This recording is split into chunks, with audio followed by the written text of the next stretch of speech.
All Saints Action Network is a bit of a trailblazer within Wolverhampton and the West Midlands in terms of taking on social finance to grow our work and grow our social impact. So we took on a venture capital fund loan back in 2006-07 to purchase a school building that was closed by the local authority, and convert that into a community hub, a business centre, and we've got our nursery there, and our children's centre used to be based within that building as well.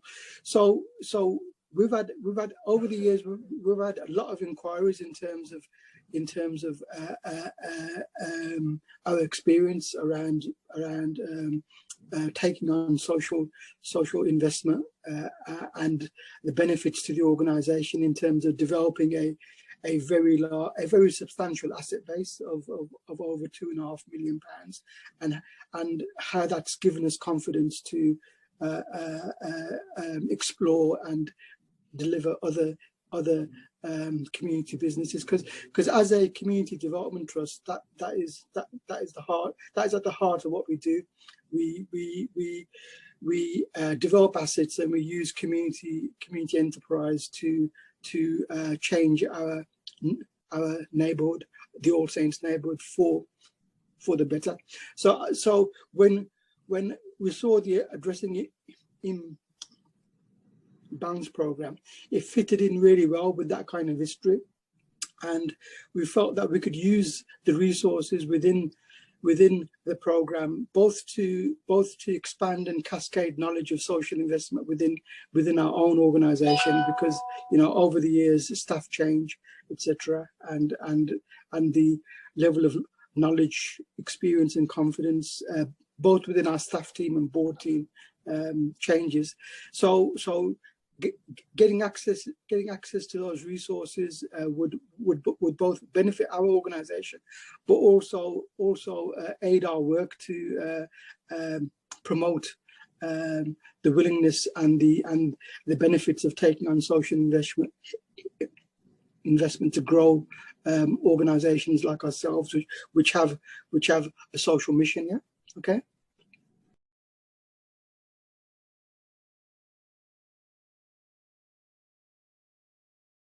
Yeah, so I think our current project, which is around expanding and developing our community nursery, will help to really showcase how social investment could be used in Wolverhampton and the West Midlands to develop and grow the work of a community-based nursery. Because as Raj said, our nursery is based within quite a deprived neighbourhood in Wolverhampton, and we've got a lot of interest already in the work of our nursery and the impact that it has with local parents around early years support.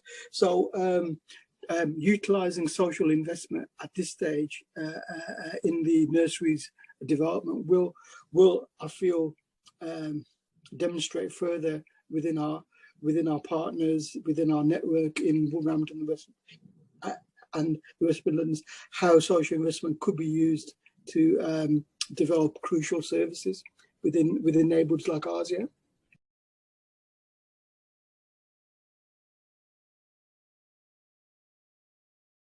So if we can just reflect first, obviously about COVID, and we used to have all our nursery children actually used to come through the workspace, and we rapidly had to change things around. So the children then started coming through sort of the back way. So we've decided that we would now embark on this exciting project of making a new entrance for the children. So it would be a new entrance, like a bit of a yellow brick road type of thing, and then expansion of our outdoor area as well. We are predominantly a community-based nursery. All of our children are from this area. We thought this would be the right time to, think about social investment and to see, how we can support our community as well as as well as our community parents, but also with the new developments of all the new houses that we've got as well, that would tie in very well with this, with the social investment. I haven't been used to working as a community hub organisation person, so to speak. So I kind of like found it challenging when I first came in, because I work with the children. I do all the activities, the planning, with the children, dealing with the parents and all the other issues that come along with working with children in the nursery. But when the opportunity came, I was really excited, because I'm a people person. I enjoy working with people, and I kind of like learnt on the job, if you like. We were how can I say, delivering food. We cooked food in the kitchens. We did have a cook here, but we also helped out, because sometimes people are not well. Somebody's got to isolate because of or someone's lost someone, or there's lots of issues that would come up. So I would be in and out of the kitchen cooking. Sometimes I would be in the office calling the residents, talking to them, listening to their issues. The pandemic has been very hard on a lot of the residents in All Saints. They've felt really down, and I was able to encourage them and give them advice, and try and work with them, and they were really appreciative of what we were doing throughout the pandemic. What I was very concerned with is when we were about to, I suppose when we got wind of the first lockdown, I wanted to ensure that the organisation really was in a position where we could where we could be a focal point for our local community, who we knew that would be having some real difficulties with the issues that lockdown was going to bring to them. So one other thing to add, that we had a lot of staff who were on furlough at that time. So, and then what Raj and the team had to do was really learn. I mean, Dawn's already described some of the challenges that she has had with regards to trying to get her foot under the door with with these new the new expectations that were being placed on her, and the whole team did. So these few people from the wood depot who had never been involved in this sort of scenario before, Raj managing a sort of a community team, if you like, in terms of ensuring that the needs of the community was being responded to, and also working with other partners that those staff wouldn't normally work with. So having direct contact with counsellors. So there were a number of challenges really that people had to learn quite quickly, and there wasn't really much time for any induction or for any training or anything like that. It was just one minute we're sort of operating in that usual way, and almost another moment it's all change.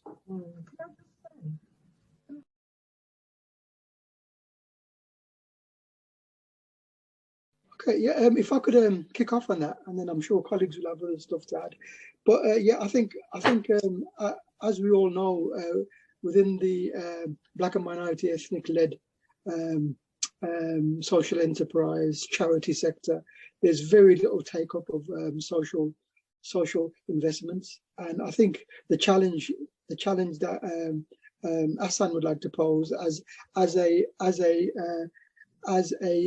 organisation that fits that bill and has been a kind of trailblazer in making use of social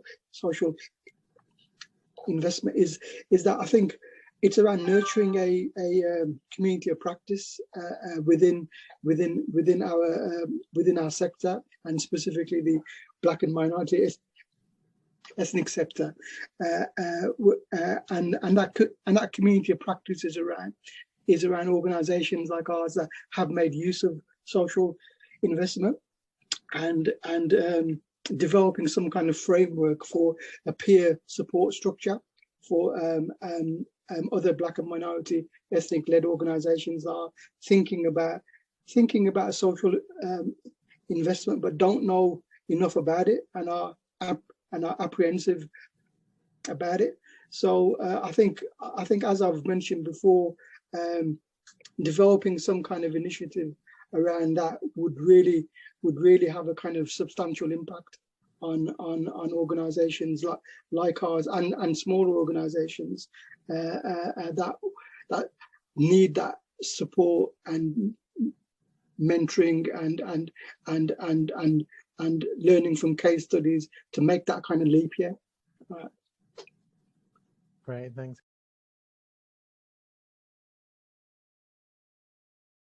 I think it's critical at this time to ensure equitable access, because many charities need to make that transition from grant dependency to earning their own income and having that level of independence to move forward with their work in a sustainable long-term way. So we've been around since 1998, and I think enabling other organizations at this challenging time, where organizations like ours are called upon to provide services in neighborhoods like ours, it's vital at this time to make that transition from a grant dependent model. Yeah. In terms of how do you make sustainability happen for organizations, and it's enabling people to have access to a range of models. And I think maybe social investment is probably regarded as something that's quite complex and not an easy thing to understand. So again, when organizations, particularly who are BME led or who for whatever reason have not been able to think about different models for sustainability, I think the social investment factor would really sort of contribute to an added solution to loan. We don't want to loan, and I think there is a real perception that social investment will be an additional burden.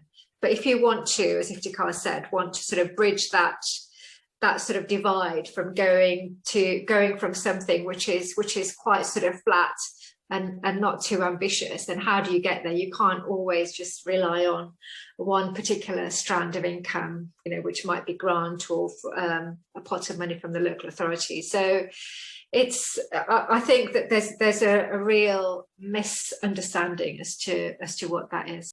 You can get so concerned with the risk, and we one of our previous chairs was incredibly risk averse. So as the chief exec, I'm so worried about taking the organisation down a route which is going to potentially place additional burdens to it, but also I don't want to just be about maintenance. I want to be about development and transformation. So something has to take a hit, doesn't it? So you have to think, well, development and transformation is more important than just being worried about every penny. You have to take a risk if you want to get to where you want to get to.